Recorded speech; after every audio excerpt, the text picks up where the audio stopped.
உன்னை போலாகிடுமா? கோடி கோடியாய் கொடுத்தாலும் நீ தந்த அன்பு கிடைத்திடுமா? ரத்தத்தை நான் தந்தாலுமே உன் தியாகத்துக்கு ஈடாகுமா?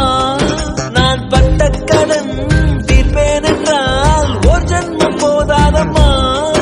நடமாடும் கோயில் நீதானே.